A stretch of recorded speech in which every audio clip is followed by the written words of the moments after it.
Assalamualaikum warahmatullahi wabarakatuh.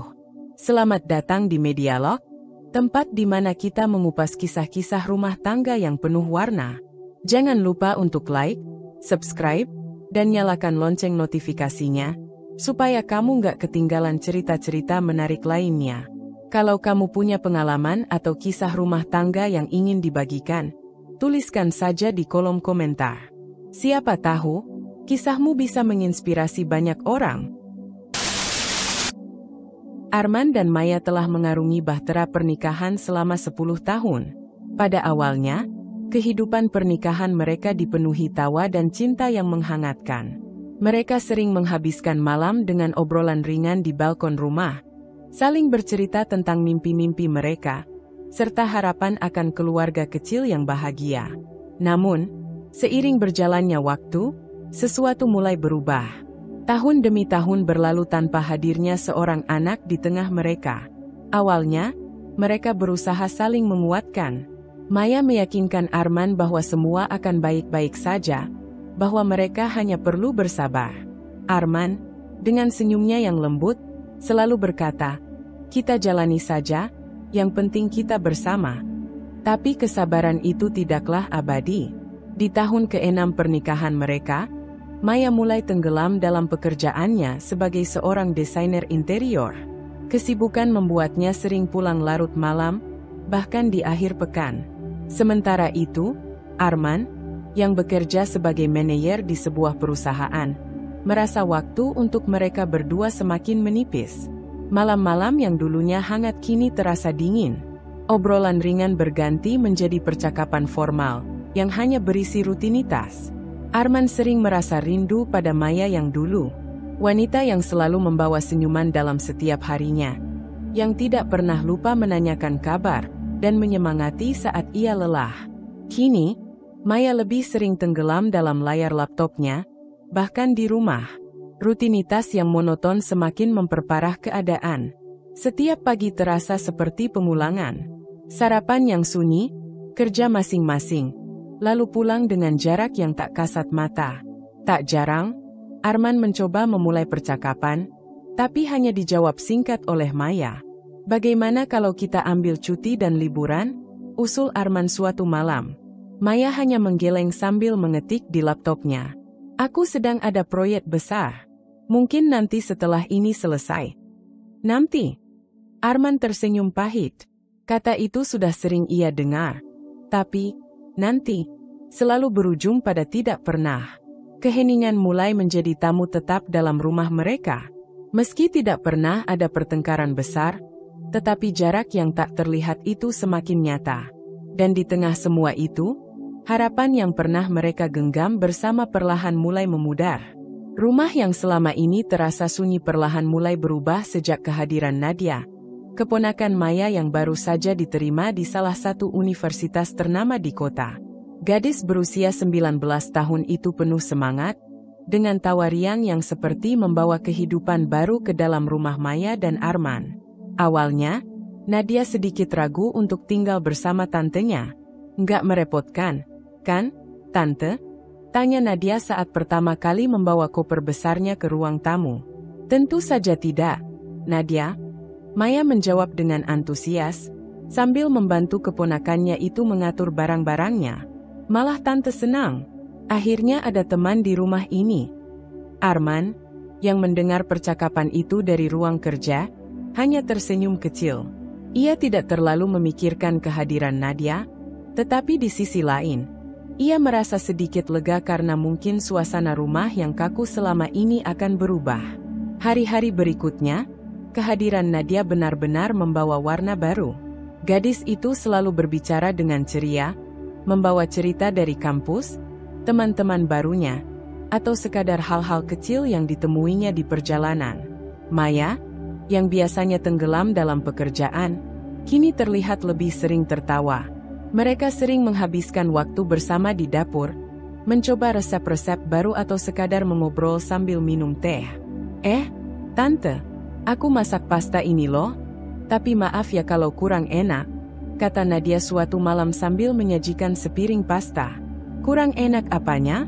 Ini enak banget." Maya memuji dengan mata berbinar. Bahkan Arman pun tak bisa menahan senyumnya ketika melihat interaksi mereka.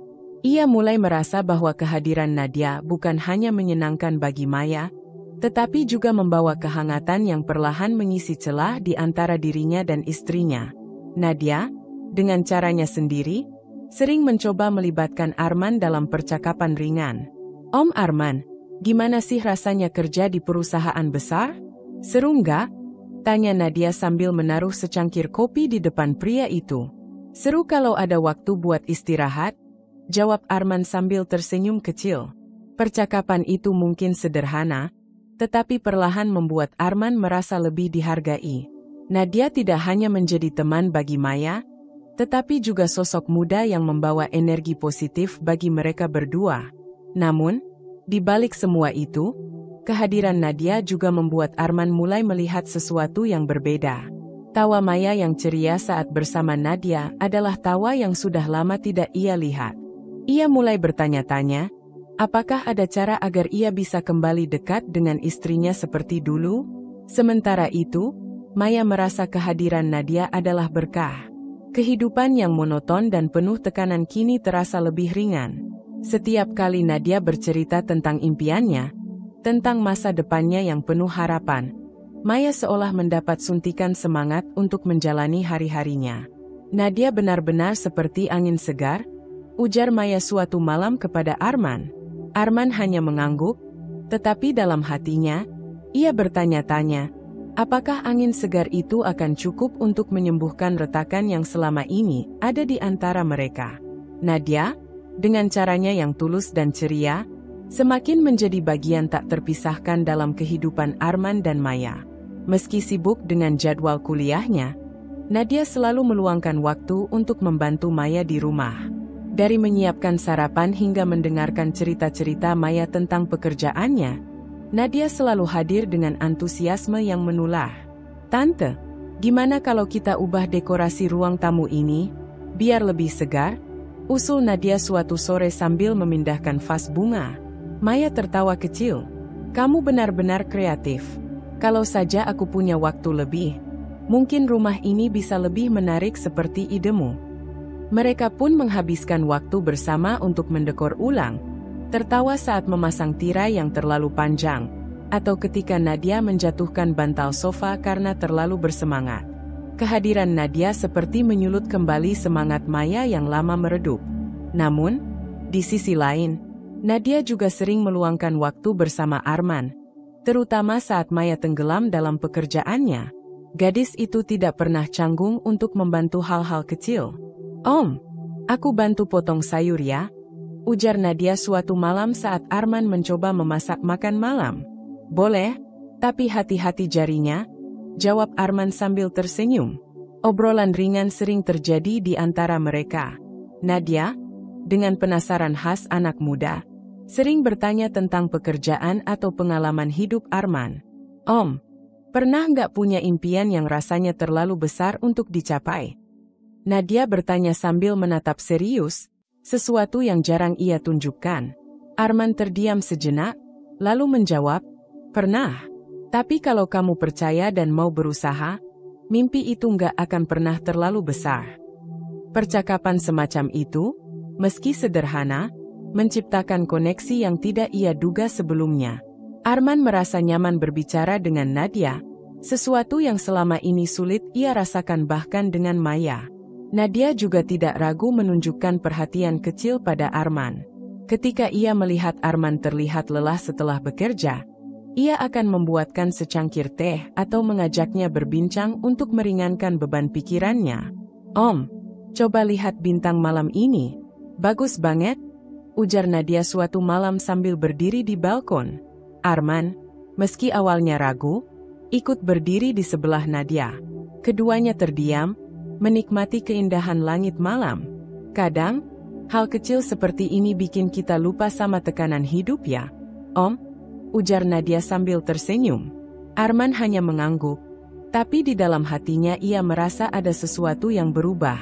Kedekatannya dengan Nadia, yang awalnya terasa biasa, kini berkembang menjadi hubungan yang lebih dalam. Bukan dalam arti romantis, melainkan rasa nyaman yang sulit dijelaskan. Sementara itu, Maya tidak terlalu memperhatikan perubahan ini. Ia senang melihat Nadia dan Arman akur, karena ia tahu betapa pentingnya suasana rumah yang harmonis. Tapi, tanpa ia sadari, kedekatan Nadia dengan Arman mulai menciptakan dinamika baru dalam rumah tangga mereka. Sesuatu yang tidak pernah mereka duga sebelumnya. Kehadiran Nadia yang awalnya membawa keceriaan kini mulai menciptakan dinamika baru yang sulit diabaikan oleh Arman. Gadis muda itu, dengan segala kepribadiannya yang ceria dan energik, mulai menunjukkan sikap yang terasa lebih personal. Arman berusaha mengabaikan perasaan aneh yang muncul, tapi kehadiran Nadia, dengan caranya yang nakal dan menggoda, terus mengusik pikirannya. Nadia seringkali bersikap manja dengan cara yang tampaknya polos. Suatu malam, saat Maya sedang bekerja di kamar, Nadia masuk ke dapur di mana Arman sedang membereskan piring. "Om, kok rumah ini sepi banget ya kalau tante sibuk?" ujar Nadia dengan nada manja, sambil duduk di meja dapur dan menggoyangkan kakinya. "Jadi nggak seru? Kita ngobrol aja yuk?" Arman tersenyum canggung, mencoba menjaga batas. "Kamu kan biasanya sibuk belajar. Harusnya waktu sepi ini kamu manfaatkan buat istirahat." "Tapi aku lebih suka ganggu Om," balas Nadia sambil tertawa kecil.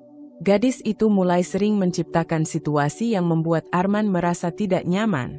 Misalnya, ketika mereka sedang menonton televisi bersama, Nadia tanpa sengaja, atau mungkin sengaja, menyandarkan kepalanya di bahu Arman sambil menguap kecil.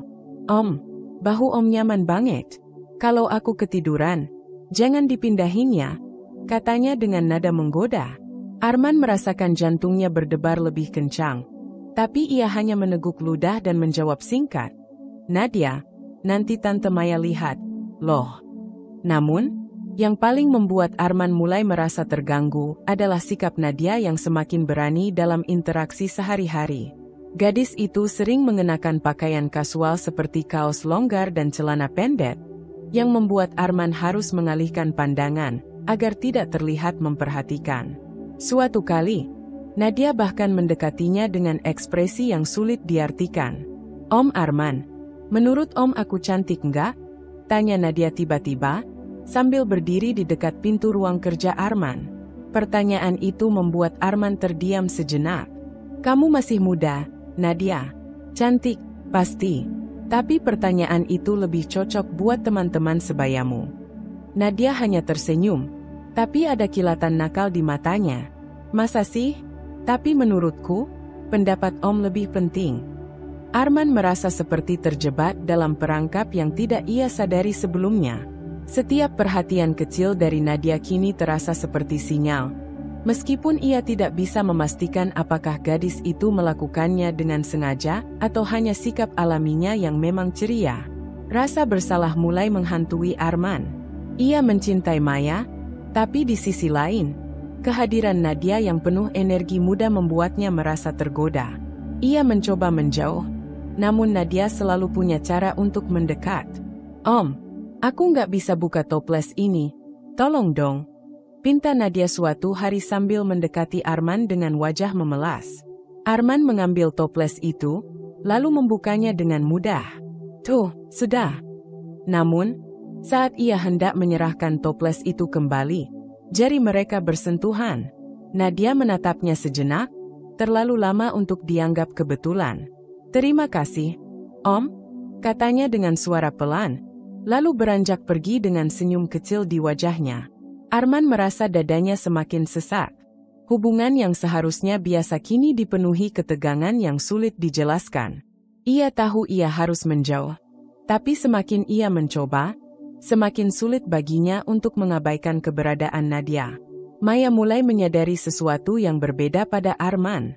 Sikap suaminya yang dulu hangat dan penuh perhatian kini sering terlihat canggung.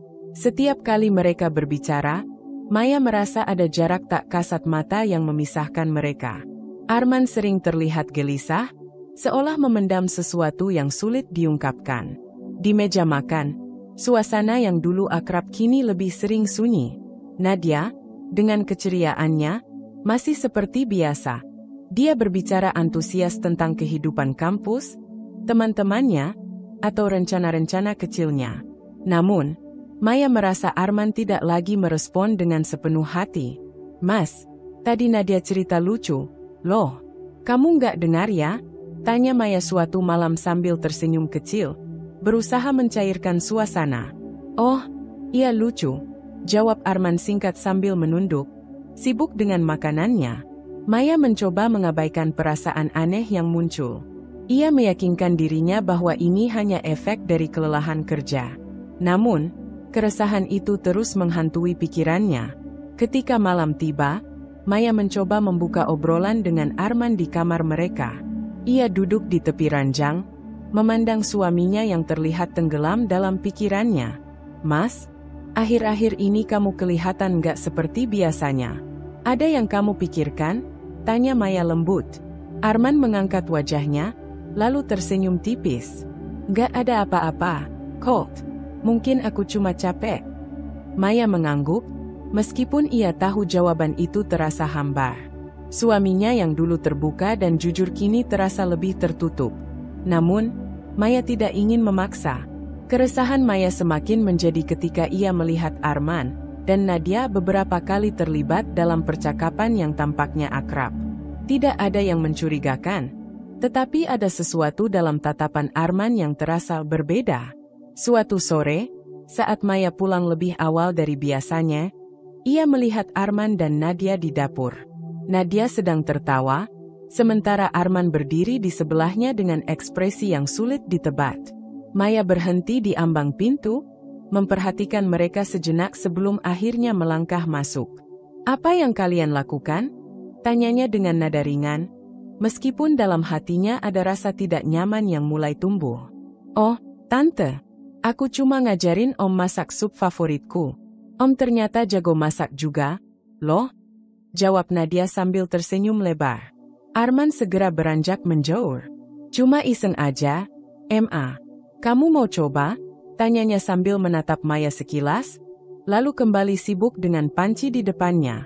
Maya tersenyum, mencoba menepis perasaan aneh yang muncul lagi. Namun, saat ia mencicipi sup itu, pikirannya melayang.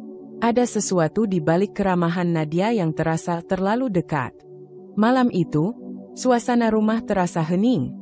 Maya baru saja menyelesaikan pekerjaannya di ruang kerja dan memutuskan untuk naik ke kamar lebih awal. Hari-harinya belakangan ini terasa melelahkan, bukan hanya karena pekerjaan, tetapi juga karena perasaan resah yang terus menghantui pikirannya. Saat menaiki tangga, langkah Maya terhenti. Ia mendengar suara samar dari kamar tamu, kamar yang selama ini digunakan Nadia. Jantungnya berdetak lebih cepat. Pintu kamar itu sedikit terbuka, dan dari celahnya, Maya bisa melihat bayangan dua orang di dalam. Awalnya ia berpikir Nadia sedang berbicara dengan teman melalui telepon. Tapi suara lain membuat tubuhnya menegang. Itu suara Arman. Maya mendekat dengan langkah pelan. Rasa curiga bercampur dengan ketakutan. Saat ia tiba di depan pintu, ia melihat sesuatu yang menghancurkan dunianya dalam sekejap. Di dalam kamar, Arman dan Nadia berada di atas ranjang. Tubuh mereka tak berbalut busana, dengan napas terengah yang mencerminkan intensitas momen terlarang itu. Untuk sesaat, Maya tidak bisa bergerak. Pikirannya kacau, dan matanya tidak bisa mempercayai apa yang dilihatnya. Ia ingin berteriak, tapi suaranya tercekat di tenggorokan. "Mas?" Maya akhirnya bersuara. Suaranya bergetar di antara keterkejutan dan kemarahan yang meluap. Arman dan Nadia langsung terkejut. Nadia dengan cepat menarik selimut untuk menutupi tubuhnya, sementara Arman tampak panik, wajahnya memucat. "Maya, ini nggak seperti yang kamu pikirkan," ujar Arman terbata-bata, mencoba berdiri namun kehilangan kata-kata. "Tidak seperti yang kupikirkan." Suara Maya meninggi, matanya memerah karena kemarahan yang tak lagi bisa ia tahan. "Jadi, apa ini, Mas? Jelaskan padaku apa yang baru saja kulihat." Nadia, yang biasanya penuh percaya diri, kini terlihat ketakutan. "Tante, aku nggak bermaksud, ini semua salahku. Aku yang memulai." Katanya dengan suara bergetar, mencoba mengambil tanggung jawab. Namun, kata-kata itu hanya membuat Maya semakin murka. Ia menatap Nadia dengan mata berapi-api. "Kamu diam!" bentaknya. Suaranya begitu keras hingga menggema di seluruh rumah.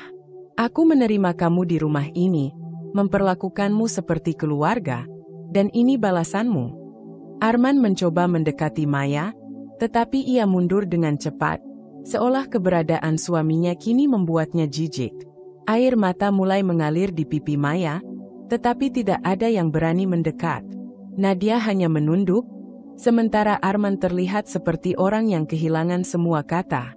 Tanpa berkata apa-apa lagi, Maya berbalik dan keluar dari kamar itu. Langkahnya cepat namun gemetar. Pintu kamar mereka berdua tertutup dengan keras, meninggalkan Arman dan Nadia dalam kebisuan penuh rasa bersalah. Di dalam kamarnya, Maya jatuh terduduk di lantai, memeluk dirinya sendiri. Tangisnya pecah, namun di balik air mata itu ada kemarahan dan tekad. Ia tahu, setelah malam ini, tidak ada yang akan sama lagi di rumah itu.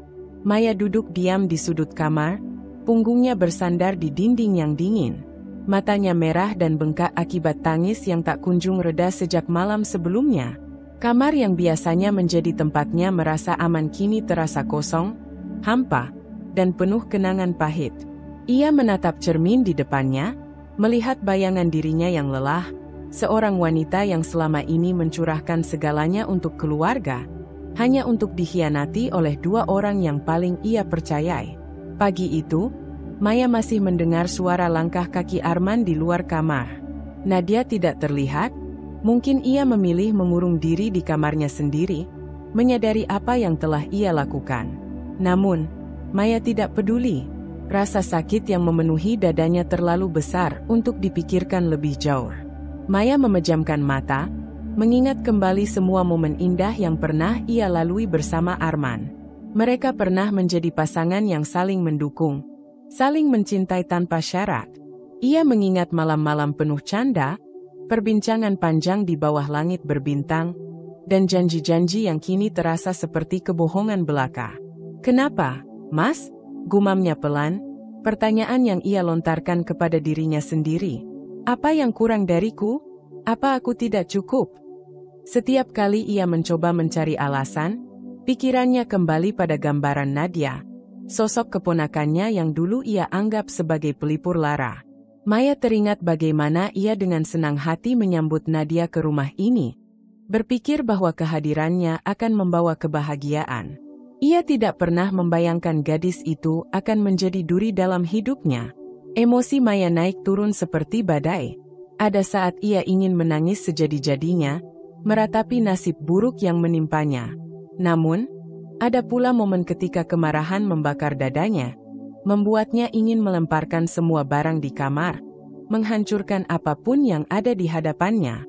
Di meja samping tempat tidur, sebuah foto pernikahan mereka berdiri tegak di dalam bingkai. Dalam foto itu, Maya tersenyum lebar, sementara Arman memandangnya penuh cinta. Maya meraih bingkai itu, menatapnya dengan mata yang berkaca-kaca.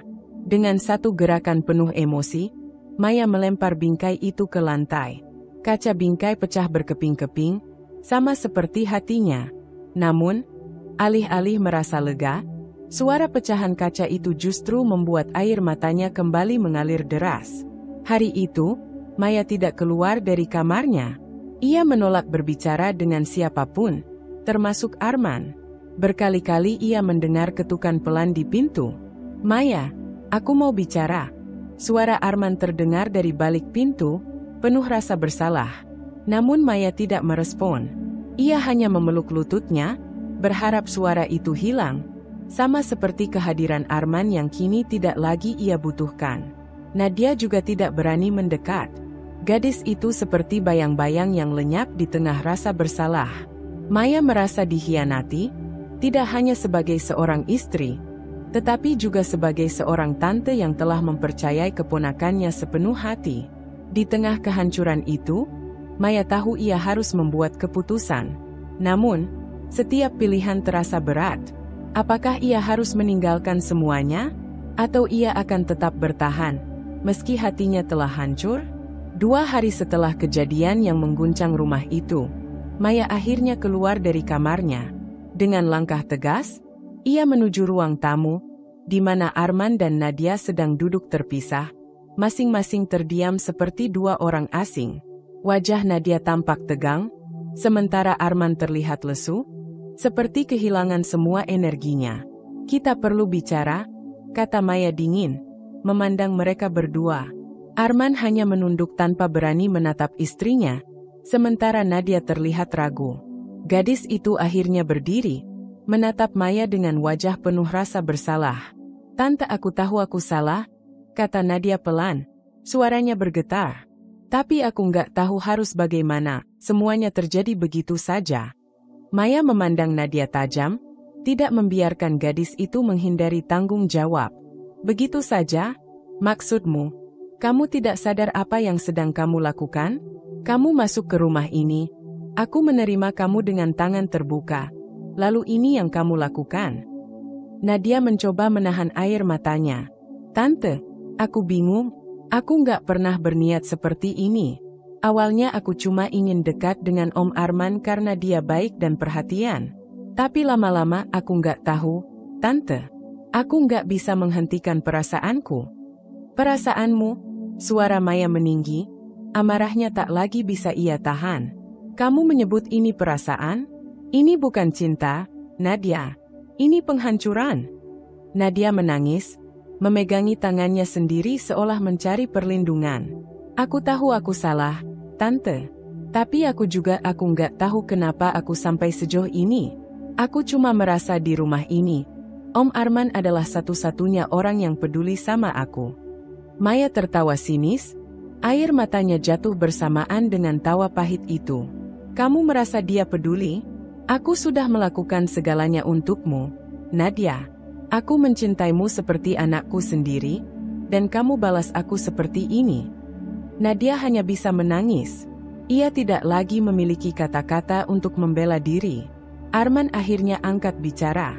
"Maya, ini salahku. Aku yang gagal menjaga batas. Nadia, dia masih muda. Jangan terlalu keras padanya." Maya menatap Arman dengan tatapan yang begitu dingin hingga membuat suaminya terdiam. "Kamu tidak usah membela siapapun, Mas. Kamu sama saja. Kamu tahu batasannya, tapi kamu memilih untuk menghancurkannya." Pembicaraan itu berakhir dengan keheningan yang mencekam. Maya tidak ingin mendengar lebih banyak lagi. Luka di hatinya terlalu dalam, dan kebingungan Nadia hanya menambah perihnya rasa sakit itu. Berita tentang skandal itu akhirnya sampai ke telinga keluarga besar. Awalnya, Maya mencoba menyembunyikan semuanya, tetapi dalam keluarga besar yang erat, rahasia sulit untuk disimpan. Satu demi satu anggota keluarga mengetahui apa yang terjadi, dan gosip mulai menyebar. Maya menerima telepon dari ibunya suatu pagi. Suaranya terdengar penuh kekhawatiran. "Maya, apa benar yang ibu dengar? Tentang Nadia dan Arman?" Maya terdiam, tidak tahu harus berkata apa. Air matanya mengalir lagi, tapi ia berusaha menahan suara isakannya. "Iya, semuanya benar." Kabar itu menyebar seperti api. Dalam waktu singkat, keluarga besar memandang rumah tangga Maya sebagai sumber aib. Bisikan dan pandangan penuh penilaian datang dari setiap arah. Maya merasa semakin terisolasi, tidak hanya dari suaminya, tetapi juga dari keluarganya sendiri. Nadia, yang merasa terpojok oleh tekanan ini, akhirnya memutuskan untuk kembali ke kampung halamannya. Sebelum pergi, ia mencoba meminta maaf sekali lagi kepada Maya. "Tante, aku benar-benar minta maaf," katanya sambil menangis di depan pintu. "Aku tahu aku sudah menghancurkan semuanya. Aku akan pergi, tapi aku harap suatu hari Tante bisa memaafkan aku." Maya memandangnya tanpa ekspresi. Kata-kata Nadia tidak lagi menyentuh hatinya. "Pergilah, Nadia. Aku tidak tahu apakah aku bisa memaafkanmu, tapi satu hal yang pasti, kamu sudah meninggalkan luka yang tidak akan mudah hilang." Setelah kepergian Nadia, suasana rumah menjadi dingin dan kosong. Arman mencoba memperbaiki keadaan, Tetapi Maya tidak lagi bisa melihatnya dengan cara yang sama. Di acara keluarga, Maya harus menghadapi pandangan penuh rasa ingin tahu dari kerabatnya. Bisikan di belakangnya begitu jelas terdengar. Kasihan Maya, suaminya selingkuh sama keponakan sendiri. Aib besar, ya. Bagaimana mereka bisa melewati ini? Maya berusaha tetap kuat di depan semua orang, tetapi di dalam dirinya, ia merasa rapuh. Luka itu terlalu besar untuk disembuhkan dengan cepat. Namun, di tengah kehancuran itu, Maya tahu bahwa ia harus melanjutkan hidupnya. Ia mulai mempertimbangkan langkah selanjutnya. Apakah ia harus mempertahankan rumah tangganya dengan Arman atau meninggalkannya untuk memulai hidup baru? Luka ini akan selalu ada, pikir Maya dalam hatinya. Tapi aku tidak akan membiarkan luka ini menghancurkan diriku. Maya duduk di meja makan, memandangi surat cerai yang tergeletak di hadapannya. Tangannya sedikit gemetar saat ia memegang pena, bersiap untuk menandatanganinya. Keputusan ini sudah lama ia pertimbangkan, meskipun hatinya terasa berat. Pernikahan yang dibangunnya selama bertahun-tahun kini hancur begitu saja. Dihancurkan oleh pengkhianatan yang begitu dalam. Setiap hari, Maya bertanya pada dirinya sendiri, apakah ini keputusan yang benar? Namun jawabannya selalu sama. Aku tidak bisa lagi bertahan dalam hubungan yang penuh kebohongan dan pengkhianatan. Arman sudah meminta maaf ribuan kali, mencoba meyakinkannya bahwa ia menyesali perbuatannya. Namun, Maya tahu bahwa penyesalan itu datang terlalu terlambat. Begitu banyak luka yang telah ditinggalkan, terlalu banyak kepercayaan yang hancur. Seberapa banyak lagi yang harus ia korbankan untuk mempertahankan sebuah hubungan yang sudah tidak utuh lagi. Di sisi lain, Arman merasakan kepedihan yang luar biasa. Ia duduk di ruang tamu, memandang kosong ke dinding. Rumah itu terasa sunyi, seolah kehilangan jiwa. Nadia sudah pergi, meninggalkannya tanpa kata, membawa semua kebohongan yang sudah terungkap. Arman menyadari satu hal yang begitu jelas setelah kehilangan Maya dan Nadia. Kehidupan tanpa keduanya adalah kehidupan yang kosong. Ia tidak bisa lagi mengabaikan betapa pentingnya Maya dalam hidupnya. Wanita yang dulu ia cintai dengan segenap hatinya. Ia selalu merasa bahwa Maya adalah bagian yang melengkapi dirinya. Namun ia tak pernah benar-benar menghargai itu sampai semuanya terlepas begitu saja. Arman berjalan ke kamar tidur mereka, tempat yang dulu menjadi saksi segala kenangan indah. Namun, kamar itu kini terasa asing baginya. Pintu lemari terbuka, namun Maya tidak ada di sana. Hanya ada kenangan yang menghantui, yang semakin ia rasakan semakin ia sadar akan segala kekeliruannya. Maya, dengan segala kebaikan hatinya, sudah lelah. Ia sudah berusaha terlalu keras untuk menyelamatkan hubungan ini. Namun Arman tak pernah memberi apa yang pantas ia terima. Perhatian, cinta, dan kepercayaan, semua itu hilang, tergantikan oleh pengkhianatan yang tak termaafkan. Ketika Arman mendekati Maya di ruang makan, ia melihat wanita yang sudah begitu berbeda. Mata Maya yang dulu penuh cahaya kini tampak redup, namun juga penuh tekad. Maya tidak lagi menoleh kepadanya dengan rasa cinta, melainkan dengan keputusasaan yang perlahan berubah menjadi kekuatan. Maya, aku benar-benar menyesal, kata Arman dengan suara serak, berusaha untuk mendekat. Namun Maya hanya menatapnya dengan tatapan yang penuh keletihan. Aku tahu, Mas. Tapi penyesalan itu datang terlalu terlambat. Aku sudah memaafkanmu, tapi aku tidak bisa terus hidup seperti ini. Aku tidak bisa hidup dalam kebohongan. Arman merasa hatinya hancur mendengar kata-kata itu. Ia ingin meraih tangan Maya, memohon agar ia tetap bertahan. Tapi ia tahu tidak ada yang bisa mengubah keputusan ini. Kenapa baru sekarang, Mas? Maya melanjutkan dengan suara yang hampir tak terdengar. Kenapa kamu hanya bisa menyadari semuanya setelah aku hampir kehilangan segalanya? Arman terdiam. Dia ingin mengatakan sesuatu, ingin menambahkan bahwa ia kini sadar betapa berharganya Maya bagi hidupnya. Namun, semuanya terasa sia-sia. Maya sudah tidak ada lagi di sana. Ia sudah mengambil keputusan yang jauh lebih besar, daripada permintaan maaf yang Arman tawarkan. Ketika Maya akhirnya menandatangani surat cerai itu, ia merasa seolah sebuah babak baru dalam hidupnya dimulai. Keputusan itu membawa rasa perasaan campur aduk, sakit, marah, tapi juga lega. Di luar sana, ada dunia yang menunggunya untuk menemukan kembali dirinya sendiri, untuk menyembuhkan luka yang begitu dalam. Sementara itu, Arman hanya bisa memandangi surat cerai yang ditinggalkan Maya di meja. Dalam kesendirian dan penyesalan yang mendalam, ia kini harus menghadapi kenyataan pahit bahwa ia telah kehilangan segalanya. Bukan hanya Maya, tetapi juga dirinya sendiri yang telah tersesat dalam godaan dan kebohongan. Ia akan bahagia tanpa aku, bisik Arman pada dirinya sendiri, merasa sebuah beban yang berat di dadanya. Namun, ia tahu bahwa itu adalah konsekuensi dari perbuatannya yang tak bisa diubah.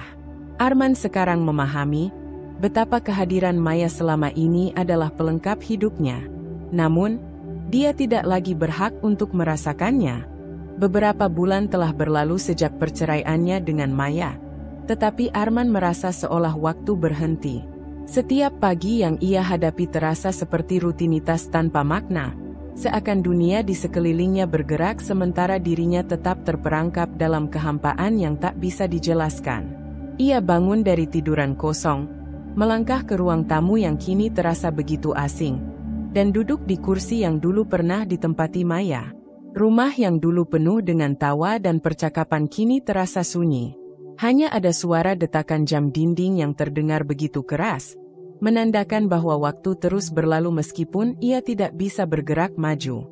Setiap sudut rumah mengingatkannya pada hal-hal yang telah hilang. Kenangan indah bersama Maya, tawa Nadia yang dulu membuatnya merasa hidup. Semuanya kini hanya sisa-sisa yang hampa. Arman duduk di meja makan, menatap kosong piring yang tak terpakai. Ia merasa seperti kehilangan arah. Tanpa Maya, tanpa Nadia, hidupnya kehilangan arti.